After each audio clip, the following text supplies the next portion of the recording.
Hello, thank you. I'm glad to be here. I want to address something Tom just said, which is, in fact, that woke is supposed to advance equity in Europe. So here's the definition of equity, and see if it sounds like a definition of anything else you've ever heard of. The definition of equity comes from the public administration literature. It was written by a man named George Frederickson. And the definition is an administered political economy in which shares are adjusted so that citizens are made equal. Does that sound like anything you've heard of before? Like socialism? They're going to administer an economy to make shares equal. The only difference between equity and socialism is the type of property that they redistribute, the type of shares.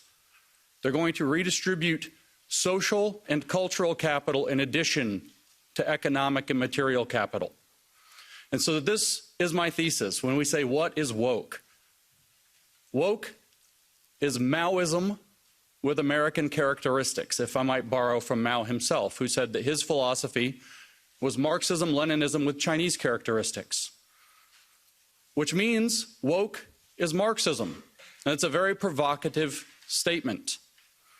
It's something you will certainly hear it is not, that it is different. And the professors and the philosophers will spend a large amount of time explaining to you why. No, it's about economics when it's Marxism. This is social, this is cultural, this is different. It's not different. I need you to think biologically for one moment, and I don't mean about your bodies. We could do that. That's a different topic. I want you to think how we organize plants and animals when we study them. They're species, but above species there are the genus of the animals. So you think like the cats, all the cats, but you have tigers, you have lions, you have house cats, you have whatever, leopards, many different kinds of cats. If we think of Marxism as a genus of ideological thought, then classical economic Marxism is a species, radical feminism is a species in this same genus, critical race theory is a species in this genus, queer theory is a species in this genus, post-colonial theory that's plaguing Europe is a species in this genus, and they have something that binds them together called intersectionality that makes them treated as if they are all one thing. But the logic is Marxist, and I want to convince you of that. Because Marx had a very simple proposition, but we get lost. We think that Marx was talking about economics because he often talked about economics. He wrote a book called Capital. It's a very famous book. And we think, well, this is about economic theory. But this isn't true. It's only true on the surface. If we go below the surface, what Marx was talking about was something different. We know what Marx's hypothesis was that we must seize the means of production if we're going to bring socialism to the nations, to the world.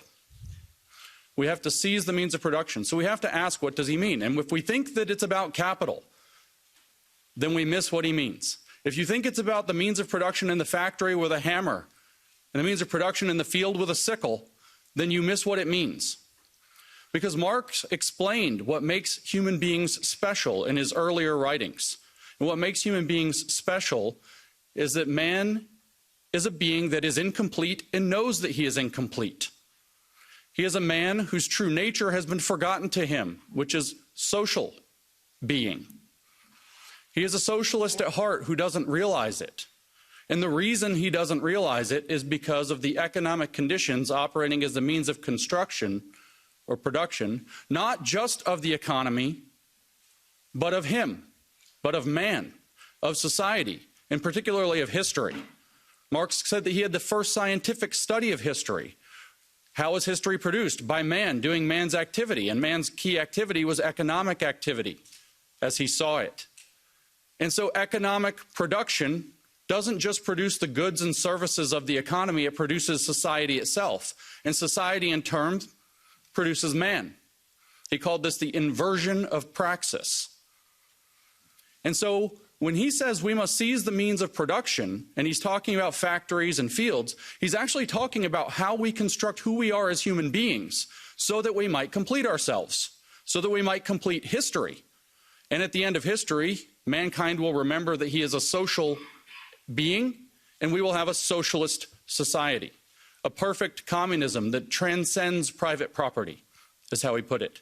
He said, in fact, that communism is the transcendence of private property as human self-estrangement. That's a quote from the Economic Philosophic Manuscripts of 1844. So Marx was interested in controlling, or understanding and controlling, how man produces himself.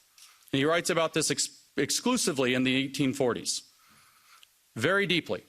How do we do this? And he looks at the economic conditions and he says, this is where it is. And that's why we get economic Marxism, and that's why we think Marx was an economist. But Marx was never an economist. He was a theologian. He wanted to produce a religion for mankind that would supersede all of the religions of mankind and bring him back to his true social nature. And this is the true fact of Marx. And what the goal was, like I said, is to complete man. So what he said is, well, how are we building man currently? All of his economic analysis is about how are we building man at present through what he called material determinism. And he said, well, what we have is a special form of private property in our society. Our society is organized around private property. And so all of our thoughts organize around private property. In other words, there's a special kind of property that the bourgeois elite class has access to, and then they organize society to exclude everybody else from access to that property through exploitation, through alienation, through estrangement, through oppression.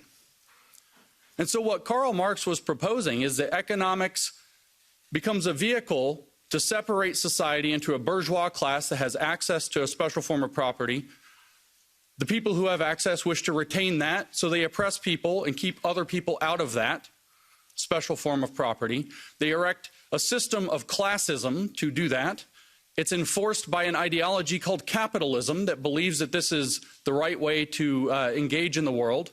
And what we have to do is awaken the underclass, the proletariat, to the real conditions and the fact that they are historical agents of change, and bring them to do a revolution and transform society so that we would have equity or socialism, whichever word you want. They have the same definition.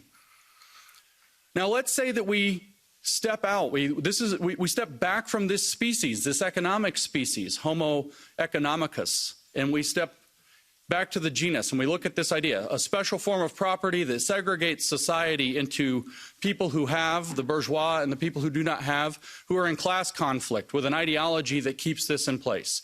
And the underclass must awaken with consciousness to fight back and to seize the means of production of that form of deterministic property.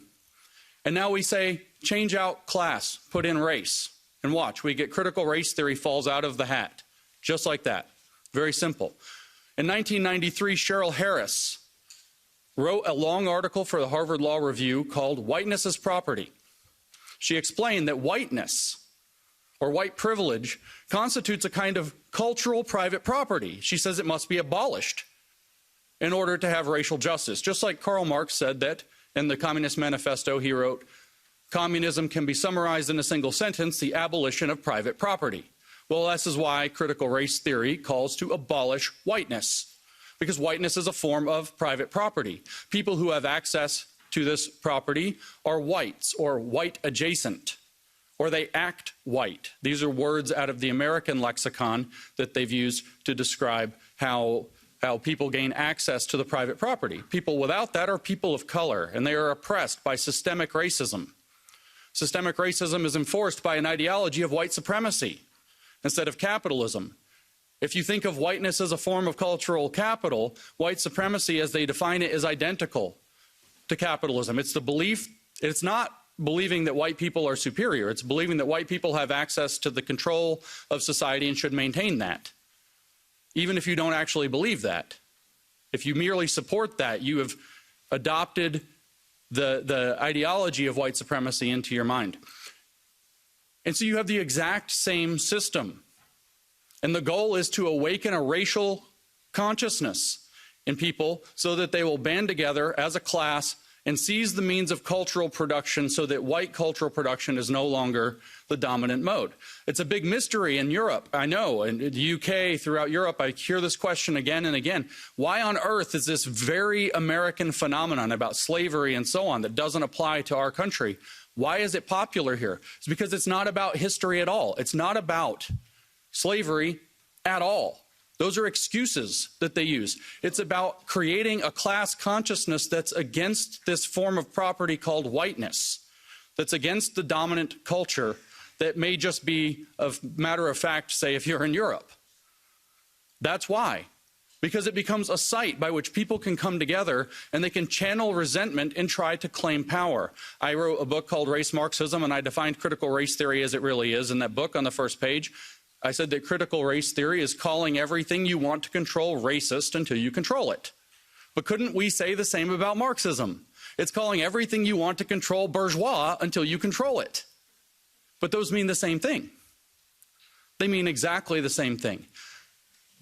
But what about, say, queer theory? How is that Marxist? It's very strange, all this gender and sex and sexuality. Well, Tom said, what does woke attack? The idea of being normal.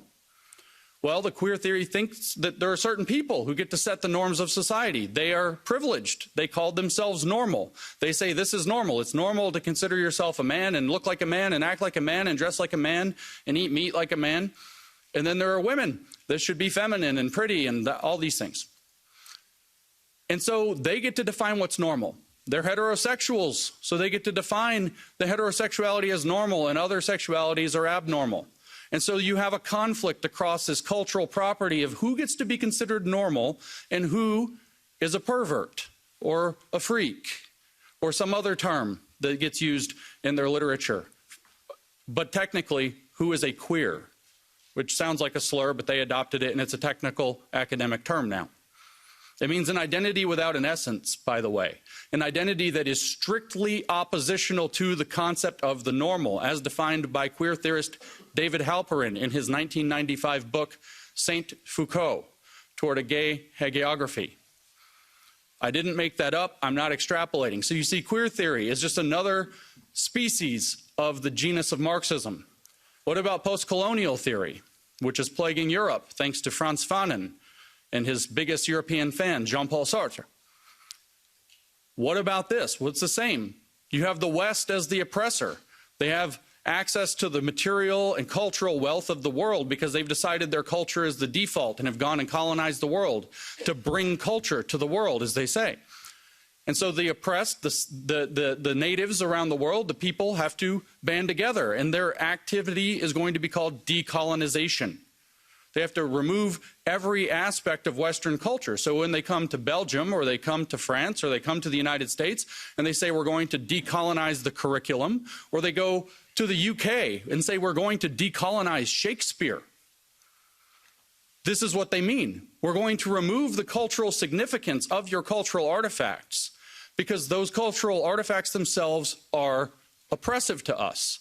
This is the same system. It's another species in the exact same genus, and that genus is Marxism, which is a way of thinking about the world. And the goal is always to seize the means of control of the production of man and history and society. Marx merely believed it was through economic means. Now it's through socio-cultural means. The evolution into this sometimes called Western Marxism began in the 1920s. We had a Russian Revolution in 1917, and this did not happen in Europe. And the Marxists in Europe were confused. And so Antonio Gramsci sat down and wrote out some things. And George Lukács sat down and wrote History and Class Consciousness after the failure of the revolution in Hungary. And they wrote what became cultural Marxism. The idea that we have to enter the cultural institutions in order to change them from within, because Western culture has something about it that's repelling socialism. So we have to go inside and change the culture to make it socialist. Now, you aren't allowed to talk about cultural Marxism now. They've categorized this as a conspiracy theory. They say that it is anti-Semitic. This is not true. Antonio Gramsci wrote books. George Lukács wrote books. You can read those books. They have a philosophy. If they don't like the name cultural Marxism, we can use the name that other people at the time used, Western Marxism. So much like I don't know, a virus adapting to the conditions. It changed to try to infect a new host. It worked in feudal societies. Marxism took over in Russia. It took over later in China. It took over in all of these kind of agriculturally driven feudal societies, but it wouldn't work in actual capitalist nations because Marx was wrong. Then several Germans from the Frankfurt School started to study this phenomenon in more depth, and they evolved the idea further. They evolved the idea into what's called critical Marxism. They developed what's called the critical theory. And Max Horkheimer, who designed the critical theory, explained the critical theory. And what did he say? He said, well, what we came to realize was that Marx was wrong about one thing. Capitalism does not immiserate the worker. It allows him to build a better life. So I developed the critical theory because it is not possible to articulate the vision of a good society on the terms of the existing society. So critical Marxism criticizes the entirety of the existing society. Everything is somehow needing to be subjected to Marxist conflict analysis. But how is that to be done? They sought an answer through the middle part of the 20th century, and World War II breaks out. The Frankfurt School comes to America, which in this metaphor is the Wuhan Institute of Virology, because gain of function began to happen on the Marxist virus very quickly. In America, and American universities adopted these professors from Germany. And Herbert Marcuse, writing in the 1960s, said extremely clearly, this writing in 1969, not only did he say capitalism delivers the goods, gives people a good life, makes them wealthy and comfortable and happy. He also said that the working class is no longer going to be the base of the revolution because of these things. In other words, we don't have to be responsible to the working class anymore, which opens up the ability for Marxists who are seeking power to make friends with the corporations. The bosses are no longer the enemy, they're an opportunity, because the working class is irrelevant. He said the energy is somewhere else. He said it's in the racial minorities, the sexual minorities, the feminists, the outsiders. That's who he said have the energy for a Marxist revolution in the West, not the working class. And so Marxism was able to evolve to abandon the working class. And so what did they do? Well, all they had studied for 30 years was what they called the culture industry. An industry that commodifies and packages culture and sells it back to people. So supposedly stripped of what it actually is, empty. Abstract now.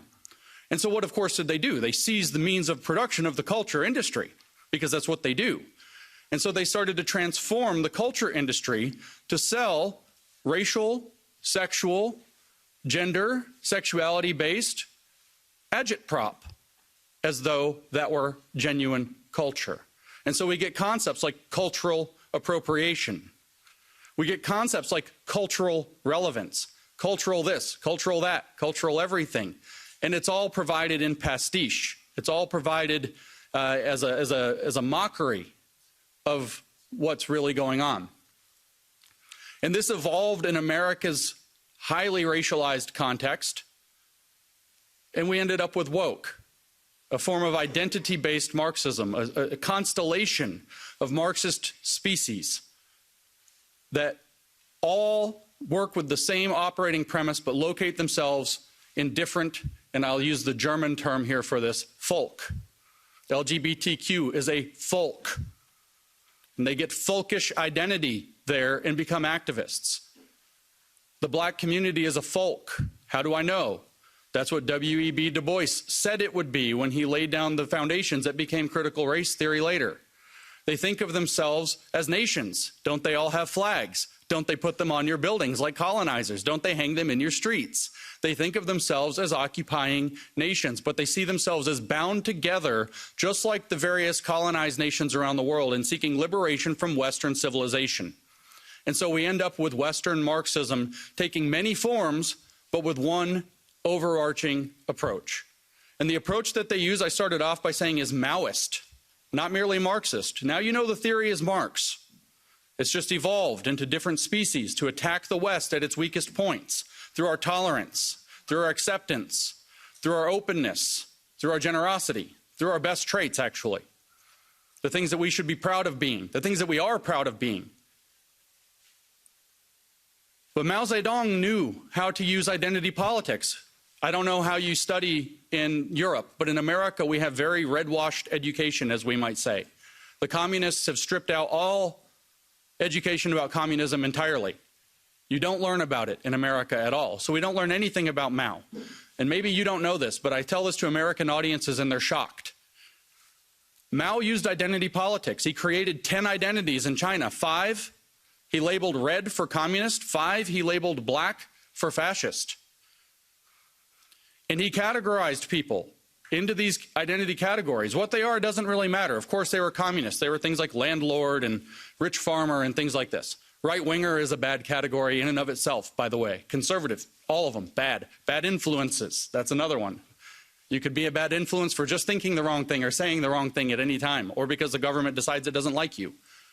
These are the bad categories. And if you have a bad category, very importantly, your children have a bad category by default. So they create a social pressure for your children to identify as revolutionaries, at which point they get a red identity, a communist identity, a good identity. And they get rewarded for it. And the youth led the revolution in China because Mao did this, identity politics through the children in the schools. This should feel very uncomfortable to you. Because here we have, at least in the United States, we tell our children being white is bad. Being white is oppressive. You automatically hurt people of other races by your very existence. But by the way, if you become queer, we'll celebrate you.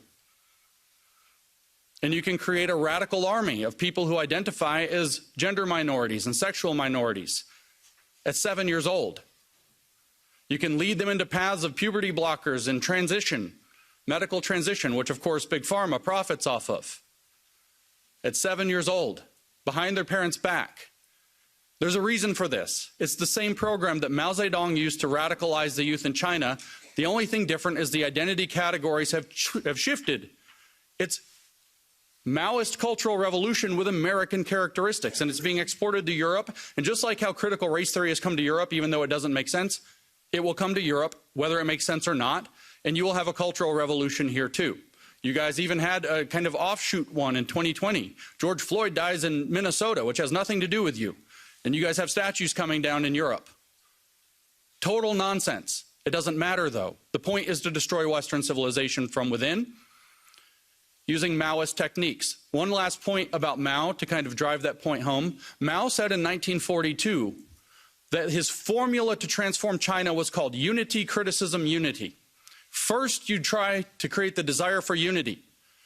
Then you criticize people for not living up to that. Then you bring them into unity under a new standard. Does that feel like what you're being put through? But the words are different. We use words like inclusion and belonging.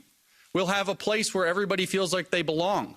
We just want to have an inclusive space. But unfortunately, you have racist ideas, and you have to criticize we have to criticize you for those. You need to criticize yourself for those. You need to go study shuixi in Mandarin, exactly like Mao said. And then we can bring you into unity under a new standard, which Mao called socialist discipline, which we in the West would not buy. We call it in the West inclusion. And so we have this new program, and within inclusion we have, or above inclusion actually, we have sustainability. We have a sustainable and inclusive future. I see the Agenda 2030 here with an X over it. The sustainable and inclusive future is the new socialist standard, that we will have freedom under socialist discipline. And Mao said the way that that will work is through what he called democratic centralism. We call that stakeholder capitalism. And my shot at the World Economic Forum is taken, because it's one of the things coordinating this. My shot at the United Nations is taken, because it's one of the things that's coordinating this. So woke is Marxism. It's advancing through Maoist cultural revolution. It's using Americanized identity categories. And while some of those will not work in Europe, I guarantee you the colonial aspect will. They will find your weakness. They will adapt the theory to fit, because it's like a virus that will evolve to its host. And Europe is at great risk. Now, the last thing I'll mention is this risk is twofold. When you endure Marxist provocation, Marxist strategy is always of the same type. It's called middle-level violence. They don't come at you with full-blown Bolshevik assault very often. It's middle-level violence. They provoke, which means if you give in and you do like Jean-Paul Sartre said in his foreword to The Wretched of the Earth by Frantz Fanon, the post-colonial book, he said, the violence is coming, so Europe's best bet is to give it away so that they don't kill you. They'll murder you and take it, or maybe you can give it away, give your culture away, give your countries away, and they'll let you live. They're coming for you. And this is what Europe needs to learn. That's what he says in the foreword of Wretched of the Earth. You can read it for yourself, probably in the original French that I can't read. And I think that's the path Europe has followed. So you can give away, that's one side, because they provoke at the middle. Or you can react and overreact, which sadly Europe has had a rough history in the last century with overreactions. And if you overreact, what will they do? They will weaponize your overreaction for a century, forever, and gain moral authority so that you end up having to give it away later anyway. So you have to stand firm in your principles, but you have to do so cleverly. You have to do so understanding that you're being provoked, which means you don't react as the provocateur wants you to react. You have to outsmart them, which is not possible unless you know the diagnosis of your problem. It's a Polish proverb, never attempt to cure what you don't understand. Woke is Marxism, evolved to attack the West. If you don't understand that, you will not act correctly. You will not cure it, and it will conquer your countries. It will conquer all of Europe, and we will have a very, very long, sustainable, and inclusive future with absolutely no freedom. Because the goal is to make us into what they call global citizens. Have you heard this term? This term is nonsense. There's no global sovereign, so there is no global citizenship. There's no relationship because there's no ruler. And we don't want a ruler of the globe. It's a nonsense term. But they tell you, if you actually read their literature, what is a global citizen? It's somebody, I kid you not, I make no joke. They say this themselves. It's somebody who supports the 17 Sustainable Development Goals of the United Nations Agenda 2030. That's a global citizen. And they say, what are the rights of a global citizen? This is in a book about global citizenship education published 2 years ago. What are the rights of a global citizen? And the answer, one paragraph later, is we're not that interested in rights with global citizenship. It's more about global responsibilities. In other words, slavery. This is a pivotal moment in the history of the Western world. The model that they are pushing us toward, using the means and mechanisms of that place, is the model we see in China. If you want to know what your future looks like if we don't stop the woke, look at China. Look at the social credit system. Look at the oppression. Look at people disappearing for having the wrong opinions. One of their greatest billionaires, Jack Ma, said the wrong thing about the government and disappeared. A billionaire. If you want to know what the future of Europe and America and the Five Eyes or whatever the countries, it's China. That's the model. So we have to fight back against woke, but to fight back against woke, we have to understand it, and I will close by restating my thesis. Woke as Marxism evolved to take on the West, and it's been very successful so far because we haven't known our enemy, we cannot name our enemy, and I've come here to name our enemy. So thank you for your time and attention and letting me do that.